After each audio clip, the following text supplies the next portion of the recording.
Part 1. 1. You are going to hear a conversation taking place in the airport. First, you have some time to look at questions 1 to 7.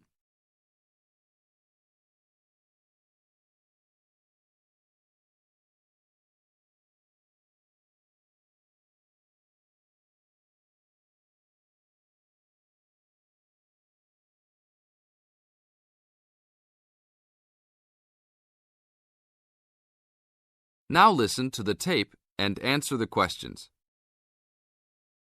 Good afternoon. Welcome to Northwest Airlines. How can I help you today? I'd like to check in for the 2 o'clock flight to Nairobi. Okay. Oh, that flight has been moved back to 2:45. Nothing major, just a weather delay that the plane experienced in Casablanca. May I have your name, please? Sure. It's Jim Harkness. Is that Harkness with 2 S's? Yep. And that's Jim with 1 M. Got it. Oh, I see you're connecting from Beijing. You sure are getting around. Yeah. I'm the director of the Worldwide Fund for Nature in Beijing. I'm going to Nairobi for a conference on conservation planning. Fascinating. Will you have any luggage to check in? Yes. 1 bag, 1 carry-on, and 1 laptop. Fine. Put the bag on the scale, please. We are going to fill out customs forms before departure. Can I ask about the contents of your check-in bag? Sure. It's clothing, personal effects, some gifts, and a few books. Thanks. What seating would you prefer, aisle or window? I'd like a window seat, 3 rows back from those large TV screens if possible. Let me see here. We have 1 4 rows back. Is that okay? Yeah, I just hate being right in front of those screens. Then I have to watch every dumb movie that comes on.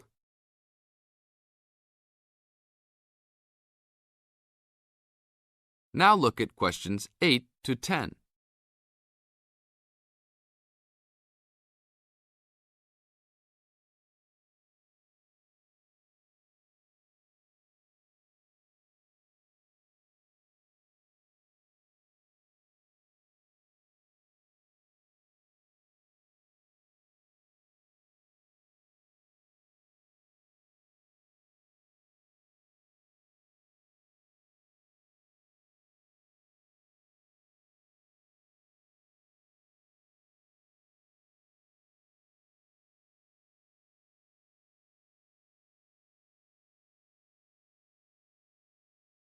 As the talk continues, answer questions 8 to 10. I understand. Is that your carry-on? Yes, I bought it in India last year. It sure is a nice bag. Unfortunately, I think it's too big for the overhead storage compartment. Maximum dimensions for carry-on baggage is 16 inches wide by 10 inches high by 21 inches long. Oh, well, it's okay with width and length, but it's 12 inches high. Are you sure that it won't fit? I've squeezed it in before. No, I'm sorry. You'll have to check it in with an agent prior to boarding. All right, it's no big deal. One final thing. Do you have any DVDs that you purchased in China? Yes, I have my own music CDs. Okay, that's fine. We're not allowed to transport DVDs. We're working on controlling copyright regulations imposed by WTO. Sure, I understand. Is that everything? Yes, it is. You have a wonderful flight now. Thank you. That is the end of Part 1. You now have half a minute to check your answers.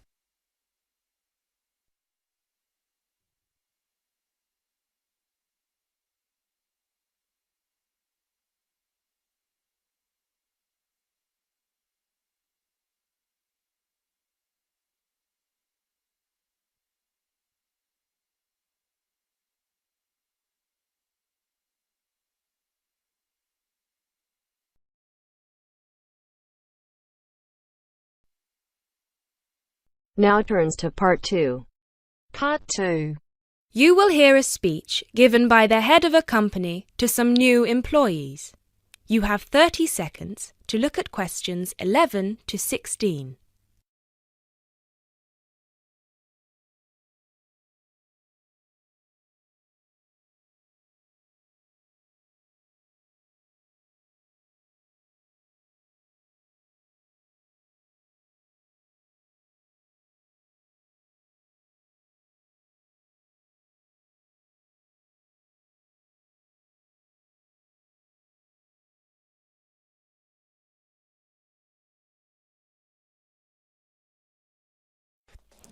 First of all, a warm welcome to Barker's Country Safaris. We're delighted to have you all on board for this season. I know you've all been told a bit about the company when you had your job interview, but I thought it would be worth telling you a bit more about ourselves. Barker's was set up 10 years ago by myself, John, and my then girlfriend and now wife, Nancy. We started it initially just as a hobby. We felt that there was a good opportunity to share our love of the countryside in this part of the world with the many visitors who come here. As you know, most people come for the beaches in the summer, but there is so much more to the region, and this is what we wanted to exploit. Nancy and I were born near here, and as teenagers we went climbing, kayaking, whitewater rafting, potholing, and just straightforward walking. This district is in our blood, and we love it. While we were still at university, we started taking small groups of visitors out into the national park in Nancy's brother's old Land Rover. We'd drive them around the back lanes and into the forest. We'd also organise rock climbing tours for friends of friends. Then, each year, without us having to advertise, people came back to us to ask for more excursions and trips. So, 5 years ago, we gave up our other jobs to focus full-time on Barker's Country Safaris. Now, 2 years after that, we set up the activity tour part of the business, and 1 year ago, we expanded into organising activities for school groups during term time. Obviously, this was a massive challenge with all the health and safety requirements, but it's proving a great success.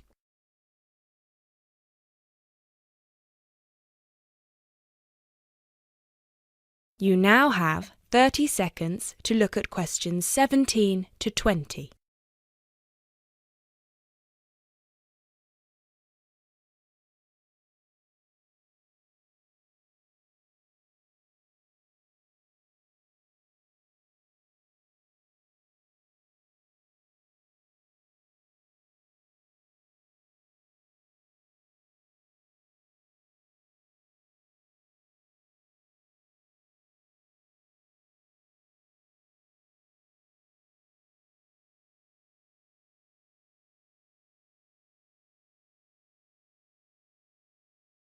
You now have 30 seconds to look at questions 17 to 20.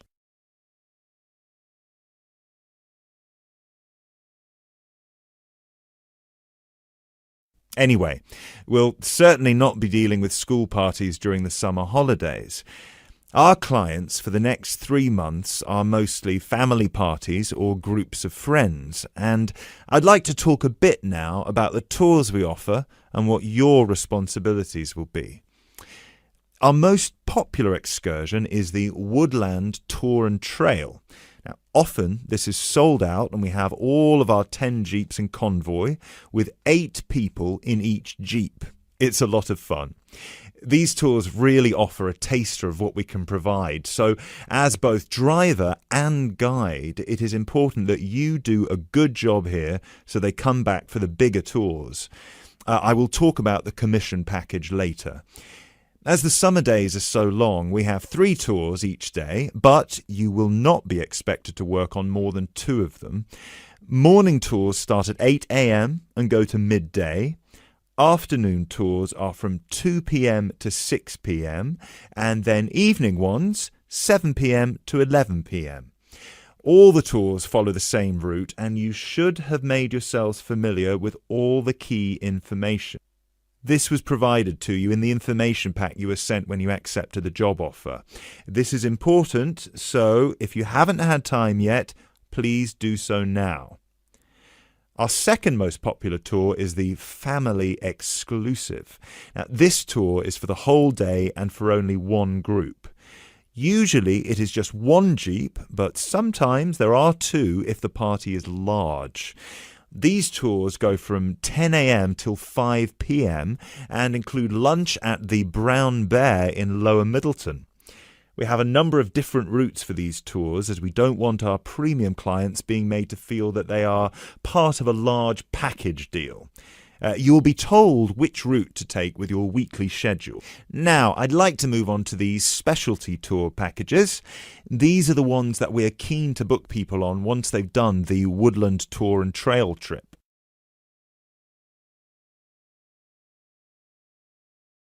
That is the end of part 2. You now have half a minute to check your answers.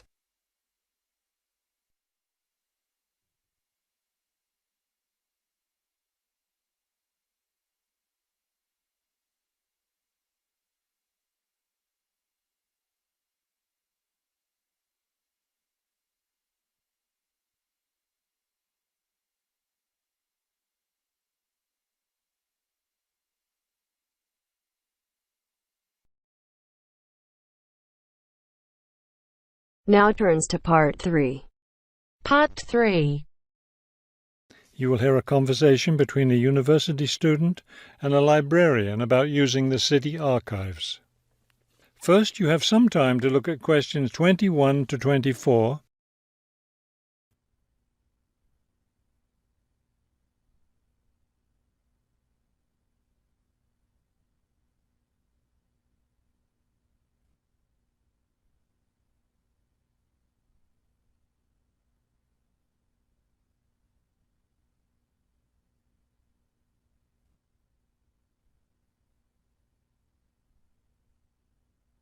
As you listen to the first part of the conversation, answer questions 21 to 24. Hello. I was wondering if you could give me some information about using the archives? I'd be happy to. Are you a resident of the city? Actually, I live just outside the city, but I study at the university downtown. That's fine.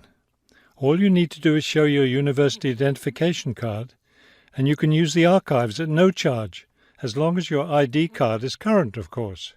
Yes, it's valid. So I don't have to pay anything? No, city residents pay an annual fee, but students can use the archives for free. Everyone else needs to get special permission from the director, but that doesn't apply to you, of course. Oh, good. I was also wondering about the schedule. I have classes every day, Monday through Friday, and I also have a part-time job. So I could really only use the archives on weekends.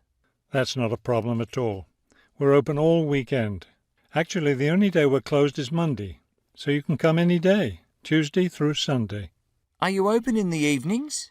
Yes, we're open from 9:30 in the morning until 8:30 in the evening. That will fit my schedule well. Before you hear the rest of the conversation, you have some time to look at questions 25 to 30.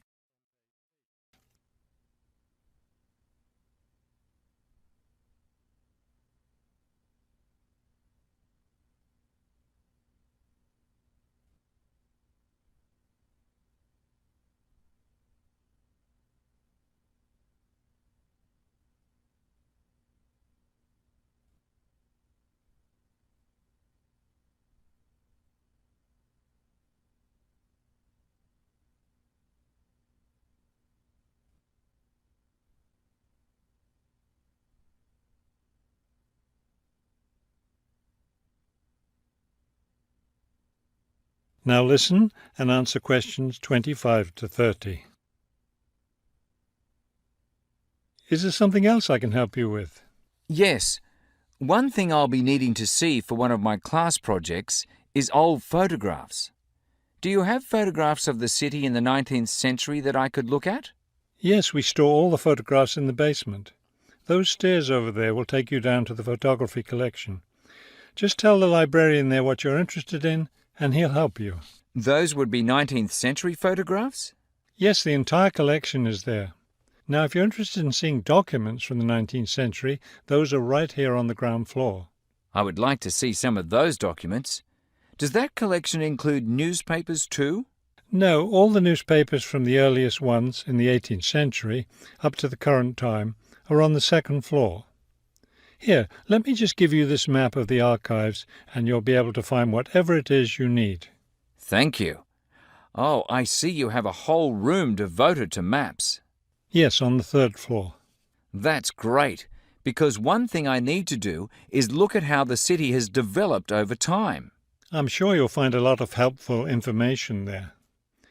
Of course, some of the maps are several centuries old, so generally visitors are only allowed to see photographic reproductions of them. That shouldn't be a problem. What's this on the fourth floor? Ogden's Woolen Mill. As I'm sure you know, Ogden's Woolen Mill was the major entity responsible for the growth of this city in the 19th century. The Ogden heirs gave money for the archives to devote an entire floor to information about the history of the mill. Will I be able to find information about the Ogden family there? Photographs, personal papers, things like that? Probably the family photographs are stored downstairs in the photography collection. The personal papers would be on the fifth floor, where we keep all the personal papers of famous residents of our city. Thank you so much for your help. I'll be able to do a lot of my research here.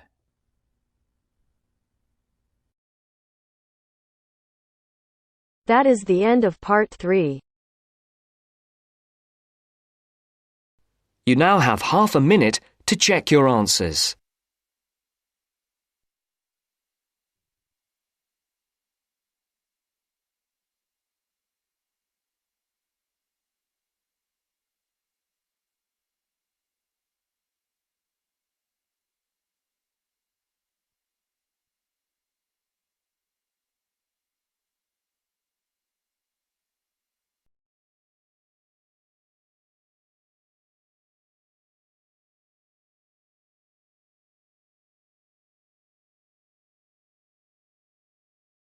Now turns to part 4. Part 4. Now turns to part 4. Part 4. You will hear part of a lecture about psychological testing. First, you have some time to look at questions 31 to 40.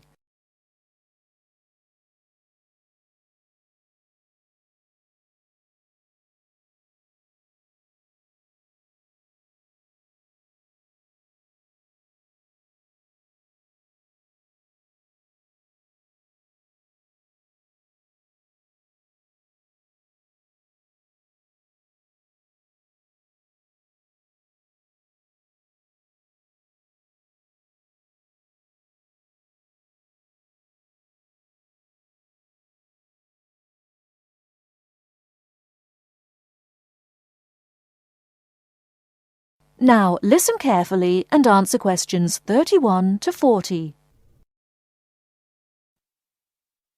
Hello, my name is Alexandra Blaby, and today I'll be talking about one of the ways in which personality can be assessed, psychometric testing. Psychometric literally means measuring the mind, and there are many carefully constructed tests which attempt to carry out this process. Probably the most common use for these tests is to help people find out the careers that most suit their personality. Many employers ask new job applicants to take a psychometric or personality test as part of their selection procedure. One of the features of this type of test is that there are no right or wrong answers to the questions. For this reason, it would be more accurate to call them assessments rather than tests. There are 4 main types of personality test currently in use. These are questionnaires, ratings tests, projective tests, and objective tests. Let's start by considering questionnaires, as these are by far the most common method. Here, subjects are asked between 50 and 100 questions about themselves. A typical question might be, "Do you enjoy spending time alone?" There are 2 advantages to questionnaires. Firstly, they are easy to administer, and secondly, the questions are answered by the person who knows the subject best, themselves. By contrast, a ratings test is done by someone who knows the subject well rather than the subjects themselves. A rater might be asked, for example, to agree or disagree with a statement about the subject. A typical statement might be, "He laughs a lot." The effectiveness of ratings tests depends on how well the rater knows the subject. Projective tests ask the subject to make sense of information which is unclear in some way. In the famous ink blot test, for example, subjects have to say what a patch of ink on a piece of paper looks like to them. Finally, objective tests. In these tests, the subject has to engage in a physical activity. How they do it will tell the tester something about their personality. For example, the subject might be asked to blow up a balloon until it bursts. From observing how the subject does this, the tester will be able to say how timid or brave he or she is.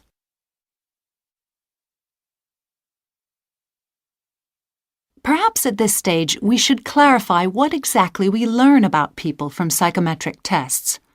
The overall purpose of the tests is to identify personality leanings or inclinations rather than fixed qualities or, as some people fear, character weaknesses.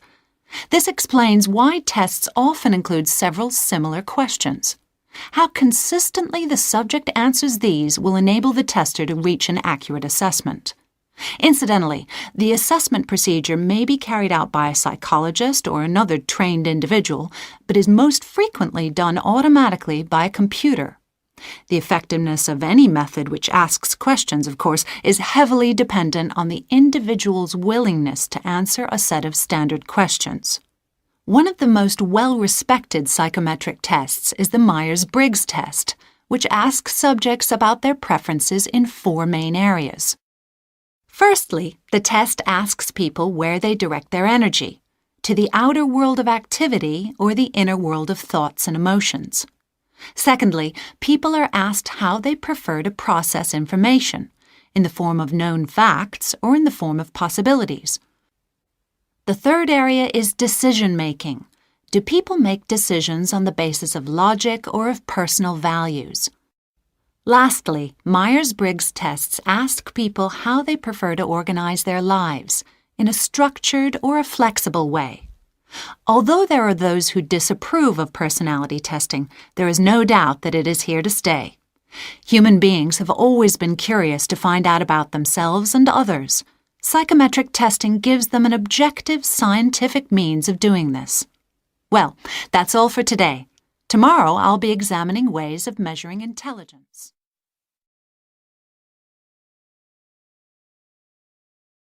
That is the end of part 4. You now have half a minute to check your answers.